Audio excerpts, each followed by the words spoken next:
ಎಲ್ಲರಿಗೂ ನಮಸ್ಕಾರಗಳು. ಮಾತು ವಿತ್ ಮಾಲಿನಿ ಕಾರ್ಯಕ್ರಮಕ್ಕೆ ತಮಗೆಲ್ಲರಿಗೂ ಸ್ವಾಗತ. ನಾನು ಪ್ರೊಫೆಸರ್ ಸುತ್ತೂರ್ ಎಸ್ ಮಾಲಿನಿ, ಅಧ್ಯಕ್ಷರು, ಜೆನೆಟಿಕ್ಸ್ ಮತ್ತು ಜಿನೋಮಿಕ್ಸ್ ಅಧ್ಯಯನ ವಿಭಾಗ, ಮೈಸೂರು ವಿಶ್ವವಿದ್ಯಾನಿಲಯ.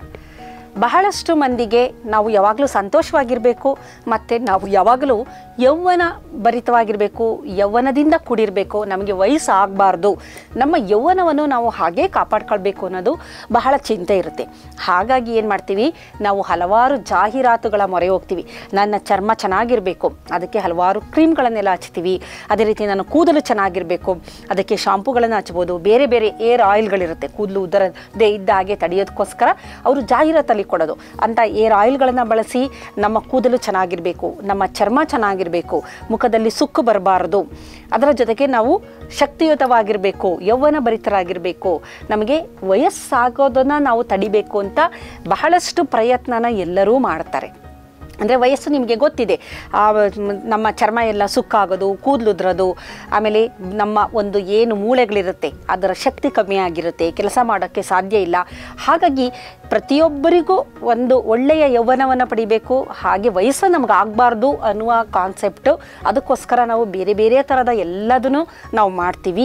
ಕೆಲವೊಂದು ಫಿಸಿಕಲ್ ಆ್ಯಕ್ಟಿವಿಟಿಗಳು ಮಾಡ್ತೀವಿ, ಯೋಗ ಮಾಡ್ತೀವಿ, ಮೆಡಿಟೇಷನು ಎಲ್ಲದನ್ನು ಮಾಡ್ತೀವಿ. ಅಂದರೆ ಈ ಯೌವನವನ್ನು ಕಾಪಾಡೋದಕ್ಕೆ ಹೊರಗಿನಿಂದ ಇದೆಲ್ಲ ನಾವು ಪ್ರಯತ್ನ ಪಟ್ಟರೆ ನಮ್ಮ ದೇಹದ ಒಳಗಡೆ ನಮ್ಮ ಯೌವನವನ್ನು ಕಾಪಾಡೋದು ಮತ್ತು ನಮ್ಮನ್ನು ಸದಾ ಸಂತೋಷವಾಗಿಡುವ ಹಾಗೆ ಮಾಡುವಂತಹ ಕೆಲವೊಂದು ಪ್ರಕ್ರಿಯೆಗಳು ನಡೆಯುತ್ತೆ.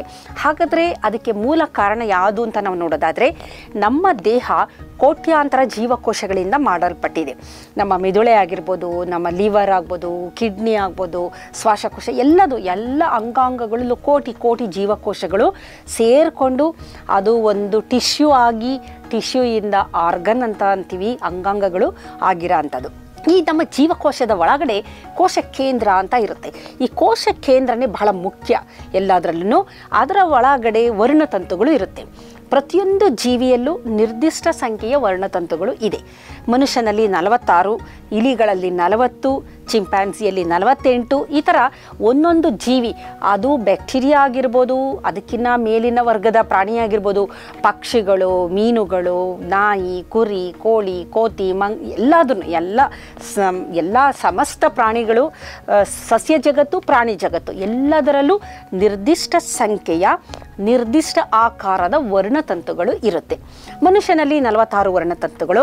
ಇವುಗಳ ಆಕಾರ ಮತ್ತು ಸಂಖ್ಯೆ ಯಾವತ್ತೂ ಕಡಿಮೆ ಆಗಬಾರ್ದು. ಹೆಚ್ಚು ಅಥವಾ ಕಡಿಮೆ ಏನಾದರೂ ಬದಲಾವಣೆಗಳು ಆದರೆ ಅದು ನಾನಾ ರೀತಿಯ ಕಾಯಿಲೆಗಳನ್ನು ಉಂಟು ಮಾಡುತ್ತೆ. ಹಾಗಾದರೆ ಈ ವರ್ಣತಂತುಗಳನ್ನು, ಅದರ ಆಕಾರನ ನಾವು ನೋಡಿದಾಗ, ವರ್ಣತಂತುವಿನ ಮಧ್ಯಭಾಗದಲ್ಲಿ ಸೆಂಟ್ರೋಮಿಯರ್ ಅಂತಿರುತ್ತೆ. ವರ್ಣತಂತುಗಳ ತುದಿಗಳಲ್ಲಿ ಟೀಲೋಮಿಯರ್ ಅನ್ನುವ ಒಂದು ಭಾಗ ಇದೆ. ಇದು ಈ ದಿನ ನಾನು ಮಾತಾಡ್ತಿರೋದು ಈ ಟೀಲೋಮಿಯರ್ ಬಗ್ಗೆ. ಟೀಲೋಮಿಯರು ಅತ್ಯಂತ ಪ್ರಮುಖವಾದ ಒಂದು ಭಾಗ ಅಂತ ಹೇಳ್ಬೋದು ವರ್ಣತಂತುವಿನಲ್ಲಿ.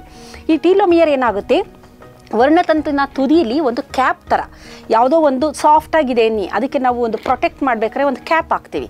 ಅದೇ ರೀತಿ ವರ್ಣತಂತುಗೆ ಕ್ಯಾಪ್ ಥರ ಎರಡು ತುದಿಗಳಲ್ಲೂ ಈ ಟೀಲೋಮಿಯರ್ ಇರೋದ್ರಿಂದ ವರ್ಣತಂತುಗಳು ಅದು ಸಣ್ಣದಾಗೋದೇ ಆಗಲಿ ಅಥವಾ ಬೇರೆ ವರ್ಣತಂತು ಜೊತೆ ಸೇರ್ಕೊಳ್ಳೋದೇ ಆಗಲಿ, ಈ ಥರದ್ದು ಪ್ರಕ್ರಿಯೆಗಳು ನಡೆಯೋಲ್ಲ.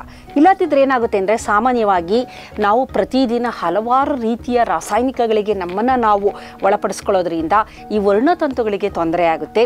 ಇಂಥ ಸಂದರ್ಭದಲ್ಲಿ ಈ ಟೀಲೋಮಿಯರ್ಗಳು ಏನಾದರೂ ಇಲ್ಲದೆ ಹೋಗಿದ್ದಿದ್ರೆ ವರ್ಣತಂತುಗಳು ನಾಶ ಆಗ್ತಾಯಿತ್ತು, ಅಥವಾ ವರ್ಣತಂತುಗಳು ಸ್ಟಿಕ್ಕಿ ಥರ ಆಗ್ಬಿಡ್ತಾಯಿದ್ವು, ಅಂಟು ಇನ್ನೊಂದ್ರ ಜೊತೆ ಹೋಗಿ ಸೇರ್ಕೊಳ್ಳೋದು, ಇನ್ನೊಂದು ಕಡೆ ಎಲ್ಲೋ ಹೋಗೋದು, ಈ ಥರ ಎಲ್ಲ ಆಗೋದ್ರಿಂದ ಅದು ಮನುಷ್ಯನಲ್ಲಿ ನಾನಾ ರೀತಿಯ, ಮನುಷ್ಯ ಅಲ್ಲ ಎಲ್ಲ ಜೀವಿಗಳಲ್ಲೂ ನಾನಾ ರೀತಿಯ ಆರೋಗ್ಯದ ಸಮಸ್ಯೆಗಳು, ಕಾಯಿಲೆಗಳನ್ನು ಉಂಟು ಮಾಡುತ್ತೆ.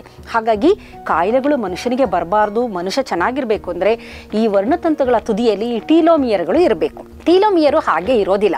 ಪ್ರತಿಯೊಂದು ಜೀವಕೋಶಕ್ಕೂ ನಿರ್ದಿಷ್ಟ ಕಾಲಾವಧಿಯ ಒಂದು ವಯಸ್ಸಿದೆ. ಅದು 30 ಸಲ ಡಿವೈಡ್ ಆಗಿ 30 ರೌಂಡ್ಸ್ ಆಫ್ ರೆಪ್ಲಿಕೇಶನ್ ಅಂತೀವಿ. ರೆಪ್ಲಿಕೇಶನ್ನು ಅದರಲ್ಲಿರೋ ಜೀನೋಮ್ ಎಲ್ಲ ಡಬಲ್ ಆಗೋದು ಮತ್ತು ಡಿವೈಡ್ ಆಗೋದು. ಇದನ್ನು 30 ಸಲ ಅಂದರೆ ಅಪ್ರಾಕ್ಸಿಮೇಟ್ ನಾನು ಹೇಳ್ತಿರೋದು. ಒಂದೊಂದು ಪ್ರಾಣಿ ಪ್ರಾಣಿಗಳಲ್ಲಿ ಒಂದೊಂದು ಸಸ್ಯಗಳಲ್ಲಿ ಇದು ಬೇರೆ ಬೇರೆ ಒಂದು ಸ್ವಲ್ಪ ಹೆಚ್ಚು ಕಮ್ಮಿ ಇರುತ್ತೆ. ಅಷ್ಟರಲ್ಲಿ ಏನಾಗುತ್ತೆ, ಈ ಟೀಲೋಮಿಯರು ಗಾತ್ರ ಸಣ್ಣದಾಗ್ತಾ ಬರುತ್ತೆ. ಪ್ರತಿ ಸಲ ಅದು ರೆಪ್ಲಿಕೇಟ್ ಅಥವಾ ಡಿವೈಡ್ ಆದಾಗ ಸಹ ಈ ಟೀಲೋಮಿಯರ್ ಗಾತ್ರ ಸಣ್ಣದಾಗುತ್ತೆ. ಕಾರಣ ಪ್ರತಿ ಸಲ ಇದು ರೆಪ್ಲಿಕೇಶನ್ ಅನ್ನುವ ಒಂದು ಕ್ರಿಯೆಗೆ ಒಳಪಟ್ಟಾಗ ಈ ಟೀಲೋಮಿಯರ್ ಭಾಗ ಒಂದೊಂದು ಚೂರೇ ಕಳೆದೋಗ್ತಾ ಬರುತ್ತೆ. ಹಾಗಾಗಿ 30 ರೌಂಡ್ ಬರೋಷ್ಟರಲ್ಲಿ ಟೀಲೋಮಿಯರ್ ಭಾಗ ಕಳೆದೋಗಿರುತ್ತೆ. ಆಗ ಆ ವರ್ಣತಂತು ಸ್ಟಿಕ್ಕಿ ಥರ ಆಗಿರೋದ್ರಿಂದ ಏನಾಗುತ್ತೆ, ಅದು ಕಾಯಿಲೆಯನ್ನು ಉಂಟು ಮಾಡೋದ್ರಿಂದ ಅಂತಹ ಜೀವಕೋಶಗಳು ತಮಗೆ ತಾವೇ ಎಪೆಪ್ಟಾಟಿಕ್ ಪಾತ್ವೆ ಅಂತಿದೆ, ಅಂದರೆ ಸ್ವಯಂ ಅವೇ ಸಾಯ ಅಂತದ್ದು, ಅಂಥ ಒಂದು ಪಾತ್ವೆಗೆ ಒಳಪಟ್ಟು ಅವು ಮರಣವನ್ನು ಅಪ್ಪತ್ತೆ. ಹಾಗಾಗಿ ಈ ಟೀಲೋಮಿಯರು ಬಹಳ ಮುಖ್ಯ ಅಂತ ನಾವು ಹೇಳ್ಬಹುದು. ಟೀಲೋಮಿಯರು ಬೇಗ ಸಣ್ಣದು, ನಮ್ಮ ದೇಹದ ಒಳಗಡೆನೇ ಅದು ಸಣ್ಣದಾಗ್ತಾ ಬರುತ್ತೆ. ಆದರೆ ಅದು ದೇಹದ ಒಳಗಡೆ ನಾವು ಏನು ಮಾಡೋಕ್ಕಾಗೋದಿಲ್ಲ, ಅದು ರೆಪ್ಲಿಕೇಶನ್ ಇದ್ದಾಗ ಅದು ಹಾಗೇ ಆಗುತ್ತೆ. ಆದರೆ ಹೊರಗಡೆಯ ಕೆಲವೊಂದು ಕ್ರಿಯೆಗಳಿಂದ ಟೀಲೋಮಿಯರ್ ಸಣ್ಣದಾಗುವುದು ಬಹಳ ಶೀಘ್ರವಾಗಿ. ಆದರೆ ಅಂತಹ ವ್ಯಕ್ತಿಗಳಿಗೆ ಅವರಿಗೆ 30 ವರ್ಷ ಆದರೂ ಒಂದು 45 ವರ್ಷದವರ ಕಾಣ್ತಾರೆ, 40 ವರ್ಷದಲ್ಲಿ 60 ವರ್ಷದವರಂಗೆ ಕಾಣ್ತಾರೆ. ಇದರ ಜೊತೆ ಕೆಲವೊಂದು ಕಾಯಿಲೆಗಳಿದೆ, ಪ್ರೊಜೀರಿಯಾ ಅಂತ, ಸಣ್ಣ ಮಕ್ಕಳಿಗೆ ತುಂಬ ವಯಸ್ಸಾದಂಗೆ ಅಂತ ಆಗೋದು, ಅದು ಕೆಲವೊಂದು ಮ್ಯೂಟೇಷನ್ಗಳಾಗುತ್ತೆ, ಅಂದರೆ ಜೀನ್ಗಳಲ್ಲಿ ಬದಲಾವಣೆಗಳು. ಅಂತಹ ಸಂದರ್ಭದಲ್ಲೂ ಸಹ ಟೀಲೋಮಿಯರ್ ಎಫೆಕ್ಟ್ ಆಗೋದ್ರಿಂದ ಇಂತಹ ಮಕ್ಕಳುಗಳಿಗೆ, ಸಣ್ಣ ಮಕ್ಕಳುಗಳು ಆದರೆ 60 ವರ್ಷದವ್ರು ಹಂಗೆ ಕಾಣ್ತಾರೆ. ಅಥವಾ ಜನಸಾಮಾನ್ಯರನ್ನ ನಾವು ನೋಡಿದಾಗ ಅವ್ನು ಇನ್ನೂ ಒಂದು 18-20 ವರ್ಷ ಹುಡುಗ, ಆಗಲೇ ತಲೆ ಕೂದಲೆಲ್ಲ ಬೆಳ್ಳಕ್ಕಾಗಿರುತ್ತೆ, ಸ್ಕಿನ್ ಎಲ್ಲ ಅದರದ್ದು ಟೆಕ್ಸ್ಚರು, ಅದು ಅದರದ್ದು ಹೊಳಪನ್ನ ಕಳ್ಕೊತಾ ಇರುತ್ತೆ. ಅಂದರೆ ವಯಸ್ಸಾದ ಲಕ್ಷಣಗಳನ್ನು ನಾವು ನೋಡ್ತೀವಿ. ಕಾರಣ ಟೀಲೋಮಿಯರ್ಗೆ ಡ್ಯಾಮೇಜ್ ಆಗ್ತಾ ಇದೆ. ಹಾಗಾದರೆ ಟೀಲೋಮಿಯರ್ಗೆ ಎಂಥ ಸಂದರ್ಭದಲ್ಲಿ ಡ್ಯಾಮೇಜ್ ಆಗುತ್ತೆ ಅಂದರೆ, ಬಹಳ ಮುಖ್ಯವಾಗಿ ಯಾರು ಧೂಮಪಾನಿಗಳು, ಮದ್ಯಪಾನಿಗಳಾಗಿರ್ತಾರೆ ಅಂಥವರ ಟೀಲೋಮಿಯರ್ಗಳು ಬಹಳ ಬೇಗ ನಶಿಸಿ ಹೋಗುತ್ತೆ. ಇದರಿಂದ ಏನಾಗುತ್ತೆ, ಇಂಥವರು ಈಗ ಧೂಮಪಾನದಿಂದ ಏನಾಗ್ಬಿಡುತ್ತೆ, ಮದ್ಯಪಾನದಿಂದ ಹೆಂಗಾಗುತ್ತೆ ಅನ್ನೋದಾದರೆ, ಇದೆಲ್ಲ ಒಂದೊಂದು ಲಿಂಕ್ಗಳು, ಇದು ವೈಜ್ಞಾನಿಕವಾಗಿ ನಡೆಯುವಂತಹ ಕ್ರಿಯೆ ಆಗಿರೋದ್ರಿಂದ ಸಾಮಾನ್ಯರಿಗೆ ಇದರ ಬಗ್ಗೆ ಅರಿವು ಇರೋದಿಲ್ಲ. ಇದನ್ನು ತಿಳ್ಕೋಬೇಕು ಅಂದರೆ ನೀವು ಒಬ್ಬ ವಿಜ್ಞಾನಿ ಆಗಿರಬೇಕು, ನೀವು ಒಬ್ಬ ಸಂಶೋಧಕರಾಗಿರಬೇಕು. ಅಂತಹ ಸಂದರ್ಭದಲ್ಲಿ ಮಾತ್ರ ನಿಮಗೆ ಈ ಎಲ್ಲ ವಿಚಾರಗಳು ತಿಳಿದು ಬರುತ್ತೆ. ಇಲ್ಲಿ ಸ್ಮೋಕಿಂಗ್ ಅಥವಾ ಧೂಮಪಾನ, ಮದ್ಯಪಾನ ಇಂಥದನ್ನೆಲ್ಲ ಮಾಡಿದಾಗ ಏನಾಗುತ್ತೆ ಅಂದರೆ, ಈ ಟೀಲೋಮಿಯರು ಸಣ್ಣದಾಗ್ತಾ ಬರುತ್ತೆ. ಟೀಲೋಮಿಯರು ಯಾವಾಗ ಸಣ್ಣದಾಗುತ್ತೆ ಅಂತಹ ವ್ಯಕ್ತಿಗಳಲ್ಲಿ ಬಹಳ ಸುಲಭವಾಗಿ ಅವರ ರಕ್ತದಲ್ಲಿ ಸಕ್ಕರೆಯ ಪ್ರಮಾಣ ಹೆಚ್ಚಾಗುತ್ತೆ, ಅವರ LDL ಪ್ರಮಾಣ ಹೆಚ್ಚಾಗಿರೋದನ್ನು ನೋಡಿದ್ದಾರೆ, ಕೊಲೆಸ್ಟ್ರಾಲ್ ಪ್ರಮಾಣ, ಇದನ್ನು ಬಹಳಷ್ಟು ಆ್ಯನಿಮಲ್ ಮಾಡೆಲ್ಗಳ ಮೇಲೆ ಇದನ್ನು ಪ್ರಯೋಗ ಮಾಡಿ ನೋಡಿದ್ದಾರೆ. ಇದೆಲ್ಲ ಹೆಚ್ಚಾಗಿರೋದನ್ನು ವಿಜ್ಞಾನಿಗಳು ನೋಡಿದ್ದಾರೆ. ಇದರ ಜೊತೆಯಲ್ಲಿ ವರ್ಣತಂತುಗಳು, ಇದರಲ್ಲಿ ಬೇರೆ ಬೇರೆ ಥರದ ಬಿಹೇವಿಯರ್ನ ನಾವು ನೋಡ್ಬೋದು, ಟ್ರಾನ್ಸ್ಲೊಕೇಶನ್ನು, ಇನ್ವರ್ಷನ್ನು, ಡೂಪ್ಲಿಕೇಶನ್ನು, ಈ ಥರದ ಬೇರೆ ವರ್ಣತಂತು ವಿಚಿತ್ರವಾಗಿ ವರ್ತಿಸೋದ್ರಿಂದ ಕ್ಯಾನ್ಸರ್ಗೆ ತುತ್ತಾಗುವಂಥ ಸಾಧ್ಯತೆ ಇದೆ, ಹೃದಯಕ್ಕೆ ಸಂಬಂಧಿಸಿದಂಥ ಕಾಯಿಲೆಗಳಿಗೆ ತುತ್ತಾಗುವ ಸಾಧ್ಯತೆ, ಈ ಥರ ಬೇಕಾದಷ್ಟು ಬಹುವಿಧದ ಅಸ್ವಸ್ಥತೆ ಅಂತ ನಾವೇನು ಕರಿತೀವಿ, ಅದು ರಕ್ತದೊತ್ತಡ ಆಗಿರ್ಬೋದು, ಹೃದಯದ ಕಾಯಿಲೆ ಆಗಿರ್ಬೋದು, ಮಧುಮೇಹ ಆಗಿರ್ಬೋದು, ಅಥವಾ ಬೊಜ್ಜುತನ, ಈ ಥರದ ಬಹುವಿಧದ ಅಸ್ವಸ್ಥತೆಗಳಿಗೆ ಈ ಒಂದು ಒಬ್ಬ ವ್ಯಕ್ತಿ ತುತ್ತಾಗುವ ಎಲ್ಲ ಸಾಧ್ಯತೆ ಇದೆ. ಹಾಗಾಗಿ ಮೊದಲನೇದಾಗಿ ಧೂಮಪಾನ, ಮದ್ಯಪಾನ, ಇದರ ಜೊತೆಗೆ ನಾವು ಹೊರಗಡೆ ಸೇವಿಸುವ ಆಹಾರವೂ ಸಹ ನಮ್ಮಲ್ಲಿ ಹೆಚ್ಚಿನ ಮಟ್ಟದ ಒಂದು ರಿಯಾಕ್ಟಿವ್ ಆಕ್ಸಿಜನ್ ಸ್ಪೀಷೀಸ್ ಅನ್ನುವ ಒಂದು ಆಕ್ಸಿಜನ್ ಮಾಲಿಕ್ಯೂಲ್ಗಳು ಅಥವಾ ನೈಟ್ರೋಜನ್ ಮಾಲಿಕ್ಯೂಲ್ಗಳನ್ನು ಹೆಚ್ಚಾಗಿ ಬಿಡುಗಡೆ ಮಾಡೋದ್ರಿಂದ ಅದು ನಮ್ಮ ಈ ಒಂದು ಟೀಲೋಮಿಯರ್ನ ನಾಶ ಮಾಡುತ್ತೆ. ಆದ ಕಾರಣ ನಾವು ಆದಷ್ಟು ಸಸ್ಯಾಹಾರಿಗಳಾಗಿರಬೇಕು. ಹಣ್ಣುಗಳು, ತರಕಾರಿಗಳು, ಸೊಪ್ಪುಗಳು, ಕಾಳುಗಳು ಇಂಥದನ್ನು ನಾವು ತಿಂದಾಗೇನಾಗುತ್ತೆ, ನಮಗೆ ಆ್ಯಂಟಿ ಆಕ್ಸಿಡೆಂಟ್ ಅಂತ ಏನಂತೀವಿ ಆ ಗುಂಪು ಅದು ನಮ್ಮ ದೇಹನ ಹೆಚ್ಚಾಗಿ ಪ್ರವೇಶ ಮಾಡೋದ್ರಿಂದ ಅದು ಈ ರಿಯಾಕ್ಟಿವ್ ಆಕ್ಸಿಜನ್ ಸ್ಪೀಷೀಸ್ಗಳನ್ನ ನಾಶ ಮಾಡುತ್ತೆ. ಹಣ್ಣುಗಳಲ್ಲಿ, ತರಕಾರಿಗಳಲ್ಲಿ ಯಥೇಚ್ಛವಾಗಿ ಈ ಆ್ಯಂಟಿ ಆಕ್ಸಿಡೆಂಟ್ಗಳು ಇರೋದ್ರಿಂದ ಅದು ಕಾಡಿನ ಹಣ್ಣುಗಳು ಮತ್ತು ಸೀಸನಲ್ ಫ್ರೂಟ್ಸ್ಗಳು ನಮ್ಗೆ ಏನು ಸಿಕ್ಕುತ್ತೆ, ಲಭ್ಯವಿರುತ್ತೆ, ಅದರಲ್ಲಿ ಈ ಆ್ಯಂಟಿ ಆಕ್ಸಿಡೆಂಟ್ಗಳು ಜಾಸ್ತಿ ಇರುತ್ತೆ. ಹಾಗಾಗಿ ಯಥೇಚ್ಛವಾಗಿ ನಾವು ಈ ಒಂದು ಸಸ್ಯಾಹಾರವನ್ನು ಬಳಸೋದ್ರಿಂದ, ಅಂದರೆ ಇಲ್ಲಿ ನಮ್ಮ ಜೀವನ ಶೈಲಿ, ಆಹಾರ ಪದ್ಧತಿ, ಹವ್ಯಾಸಗಳೇ ಮುಖ್ಯವಾಗಿ ಕಂಡುಬರುತ್ತೆ. ಹವ್ಯಾಸಗಳಲ್ಲಿ ಧೂಮಪಾನ, ಮದ್ಯಪಾನ ಆಗಿರ್ಬೋದು, ನಮ್ಮ ಆಹಾರ ಪದ್ಧತಿಯಲ್ಲಿ ನಾವು ಸೇವಿಸುವ ಜಂಕ್ ಆಹಾರಗಳಾಗಿರ್ಬೋದು, ಯಾವುದೇ ಒಂದು ಪ್ರೋಟೀನು, ವಿಟಮಿನು, ಟ್ರೇಸ್ ಎಲಿಮೆಂಟ್ ಇಲ್ಲದೇ ಇರೋಂಥ ಆಹಾರ ಸೇವನೆ ಮಾಡಿದಾಗಲೂ ಸಹ ನಮಗೆ ತೊಂದರೆ ಆಗುತ್ತೆ.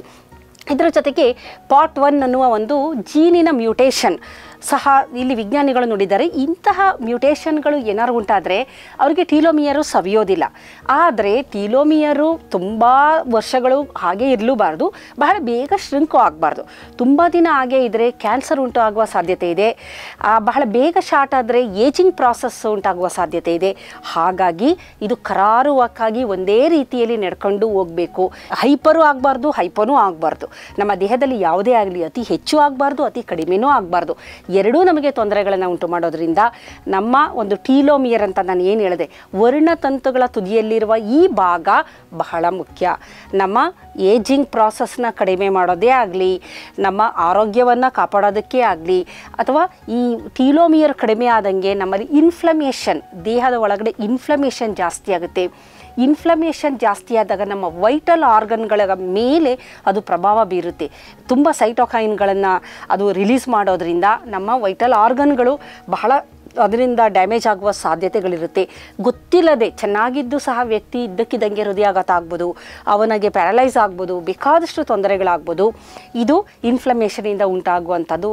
ಹಾಗಾಗಿ ನಮ್ಮ ಟೀಲೋಮಿಯರ್ನ ನಾವು ಚೆನ್ನಾಗಿ ಕಾಪಾಡ್ಕೋಬೇಕು ಅಂದರೆ ನಮ್ಮ ಆಹಾರ ಪದ್ಧತಿ ಚೆನ್ನಾಗಿರಬೇಕು, ಹವ್ಯಾಸಗಳು ಚೆನ್ನಾಗಿರಬೇಕು, ನಮ್ಮ ಜೀವನ ಶೈಲಿ ಚೆನ್ನಾಗಿರಬೇಕು, ಒಳ್ಳೆಯ ಫಿಸಿಕಲ್ ಆ್ಯಕ್ಟಿವಿಟಿ ಎಲ್ಲ ಮಾಡಿದಾಗ, ಅಂದರೆ ಜಡತ್ವದ ಜೀವನ ಶೈಲಿಯಿಂದ ನಾವು ಆ್ಯಕ್ಟಿವ್ ಜೀವನ ಶೈಲಿಗೆ ನಮ್ಮನ್ನು ನಾವು ಶಿಫ್ಟ್ ಮಾಡ್ಕೊಂಡ್ರೆ, ವರ್ಗಾವಣೆ ಮಾಡ್ಕೊಂಡ್ರೆ ಖಂಡಿತವಾಗ್ಲೂ ಈ ಟೀಲೋಮಿಯರ್ಗಳನ್ನು ನಾವು ಚೆನ್ನಾಗಿ ಕಾಪಾಡ್ಕೋಬೋದು.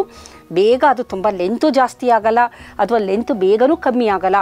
ಅದು ಸರಿಯಾದ ಕರಾರುವಕ್ಕಾದ ಕ್ರಮದಲ್ಲಿ ಇದ್ದಾಗ ಮಾತ್ರ ನಮ್ಮ ಏಜಿಂಗ್ ಅಥವಾ ವಯಸ್ಸಾಗುವುದು ಇದೆಲ್ಲ ಸರಿಯಾಗಿರುತ್ತೆ. ನಮಗೆ ನಮ್ಮ ಫಿಸಿಕಲ್ ಏಜು, ಮೆಂಟಲ್ ಏಜು ಎಲ್ಲದೂ ಸಹ ಸರಿಯಾಗಿರುತ್ತೆ. ಬೇಗ ವಯಸ್ಸು ಆಗೋದಿಲ್ಲ, ಅಥವಾ ತುಂಬ ಡಿಲೇನೂ ಆಗೋಲ್ಲ. ಏಕೆಂದರೆ ತುಂಬ ನಿಧಾನ ಆದರೂ ಸಹ ಅದು ಕ್ಯಾನ್ಸರ್ ಉಂಟು ಮಾಡುವ ಸಾಧ್ಯತೆ ಇದೆ.